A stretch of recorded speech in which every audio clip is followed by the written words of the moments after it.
visual field effect တွေအကြောင်းဖတ်ရင် anatomy တွေနဲ့ရှုပ်ပြီးတော့ရောနေတယ်လား quiz တွေဖြေရင်လည်းမားနေတယ်လားဒီလိုဆိုရင်တော့ဒီဗီဒီယိုကိုအဆုံးထိကြည့်လိုက်ပါ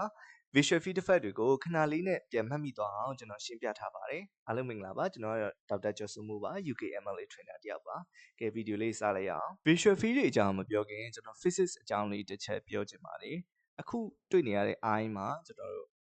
အနောက်မှာ retina ရှိရပေါ့နော် eye ရဲ့အတွင်းဆုံးလာမှာ retina ရှိရအဲ့ဒီ retina က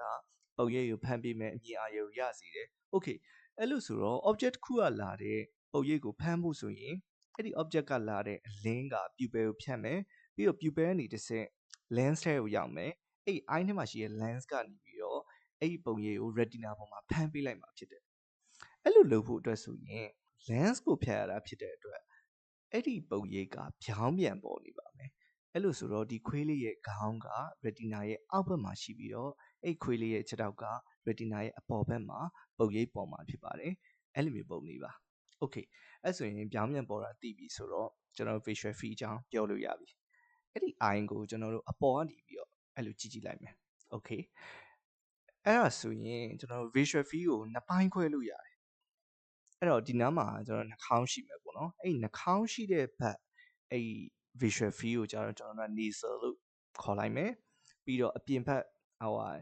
temple ရှိတဲ့ဘက်ကိုကျတော့ကျွန်တော်တို့က temporal field လို့ခေါ်လိုက်မယ် okay အဲ့ဆို visual field ကနှစ်ခုရှိတယ်အဲ့တော့ခုနကပြောသလိုပုံရိပ်ကပြောင်းပြန်ပေါ်တယ်ဆိုတော့ nasal ဘက်ကပုံရိပ်တွေက eyes ရဲ့အပြင်ဘက်မှာပေါ်မှာဖြစ်ပါတယ်အော်အပြင်ဘက် retina ကိုရောက်မယ်အဲ့ဆိုရင် temporal ဘက်ကပုံရိပ်တွေကြတော့အတွင်းဘက်က retina ကိုရောက်မှာဖြစ်တယ် okay အဲ့လေးရင်မှတ်ထားမယ်အဲ့ဒါဆိုတော့ eye နှစ်ဖက်လုံးကြည့်အောင်ခုဆိုရင်ကျွန်တော်တို့ visual pathway တွေကြအောင်ဆက်ပြောလို့ရပြီအဲ့ဒါဆိုတော့အဲ့ retina တစ်ဖက်တစ်ချက်စီကနေထွက်လာတဲ့ nerve fiber လေးတွေက optic nerve ဖြစ်ပြီးတော့အောက်ကိုဆင်းသွားမယ်အဲ့ဒါ optic nerve လေးပေါ့နော် optic nerve okay အဲ့ optic nerve နှစ်ခုက optic chiasma ဆိုတဲ့နေရာမှာဆုံသွားမှာအဲ့တော့အဲ့လိုဆုံတဲ့အချိန်မှာဘာဖြစ်သွားလဲဆိုတော့အတွင်းဘက်ကလာတဲ့ fiber လေးတွေက midline ကိုအဲ့လိုမျိုး cross ဖြစ်သွားတယ်အဲ့တော့အဲ့လိုဖြတ်သွားတဲ့နေရာလေးကိုကျွန်တော်တို့ optic chiasma လို့ခေါ်မယ်ပြီးတော့အပြင်က fiber တွေကသူ့လမ်းကြောင်းနဲ့သူသွားမယ်သွားပြီးတော့အဲ့ဒီနေရာလေးက optic tract ဖြစ်သွားမယ်အဲ့ဒီကနေမှတစ်ဆက် optic radiation ဖြစ်ပြီးတော့ brain ကိုရောက်မှာဖြစ်ပါတယ် brain မှာရှိ visual cortex ပေါ့နော် occipital လုံးမှာရှိတယ်အဲ့တော့ဒါလေးကကျွန်တော်တို့ visual pathway လေးပေါ်လာပါပြီအဲ့လောက်နားလည်ရင်ကျွန်တော် visual field effect တွေကိုကြည့်လို့ရပြီ okay အဲ့ဆိုရင် case လေးတစ်ခုစဉ်းစားကြည့်မယ် optic chiasma နေရာမှာ tumor လေးဖြစ်နေရပဲထားအဲ့ဒါ pituitary adenoma ပေါ့နော် optic chiasma pituitary ဘေးကနေဖြတ်သွားဆိုတော့ pituitary ကြီးလာတဲ့ pituitary adenoma လို့ case မျိုးမှာဆိုရင်အဲ့ကြီးလာတဲ့ pituitary က optic chiasma ကိုသွားဖိတယ်အဲ့တော့ဖိတဲ့အခါမှာဒီအလဲကနေဖြတ်သွားတဲ့ fiber လေးတွေကိုပဲထိမှာဖြစ်တယ်အဲ့တော့အဲ့လိုထိသွားတဲ့အခါမှာကျွန်တော်တို့ visual field မှာဘယ်လို defect မြင်ရနိုင်လဲလို့စဉ်းစားလိုက်တော့ဒီလိုဖြတ်သွားတဲ့ fiber လေးတွေကဘယ်ကနေလာလဲဆိုတာကိုကြည့်လိုက်เนาะအဲ့တော့ဒီ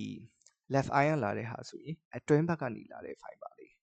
အဲ့တော့ retina ရဲ့အတွင်းဘက်ဆိုတော့ဘယ်ကနေလာလဲဆိုတော့ visual field ကကြည့်လိုက်တော့အပြင်ဘက်ကနေလာ temporal ဘက်ကနေလာတာ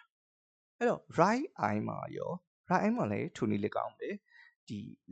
အတွင်းဘက် retina ထဲကိုလာတဲ့ပုံရိပ်တွေကဘယ်ကလာလဲဆိုတော့ temporal ဘက်ကလာတယ် okay အဲ့ဆိုရင်ဘယ်ဘက် eye မှာလည်း temporal ပြတ်သွားမယ်ညာဘက် eye မှာလည်း temporal ပြတ်သွားမယ်အဲ့တော့သူ့ကိုဘယ်လိုခေါ်မလဲဆိုတော့ bitemporal ပြီးတော့တဝက်ပြတ်သွားတာဖြစ်တဲ့အတွက် hemi anopsia လို့ခေါ်မယ် okay အဲ့လိုမျိုးလေးပြတ်သွားမယ်အဲ့တော့လူနာကအတွင်းဘက်တွေပဲမြင်ရမှာပေါ့နော်ဘေးဘက်တွေမြင်ရတော့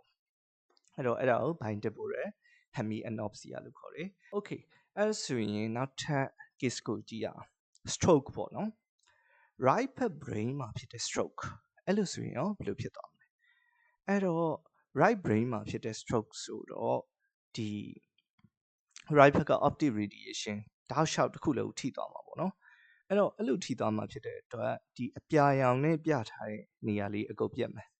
okay အဲ့ဆို left eye ဘက်မှာဆိုစဉ်းစားကြည့်လိုက်အောင် left eye ဘက်မှာဆိုရင် temporal လာတဲ့ visual field မမြင်ရတော့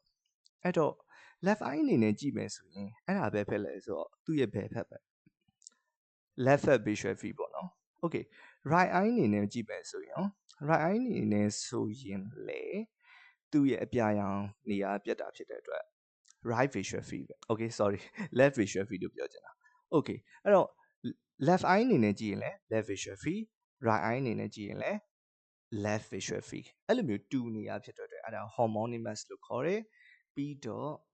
တဝက်ပြတ်သွားတာဖြစ်တဲ့အတွက် hemianopsia homonymous hemianopsia အဲ့လိုခေါ်မှာ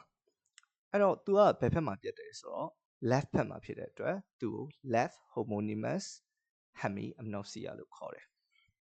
အဲ့ဒါက right မှာဖြစ်တဲ့ stroke ဆိုရင် left homonymous hemianopsia ဖြစ်မယ်ဟုတ် left brain မှာဖြစ်တဲ့ stroke ဆိုရင်တော့ပြောင်းပြန်ပေါ့နော်အဲ့လိုဖြစ်မှာ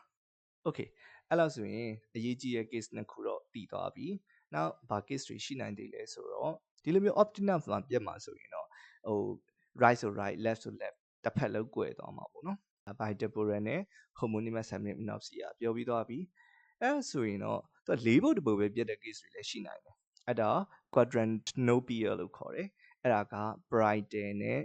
temporal မှာပြတ်တာပေါ့နော် brighter မှာပြတ်တာဆိုရင်တော့အောက်ဘက်ကိုထိမှာ temporal မှာပြတ်မယ်ဆိုရင်တော့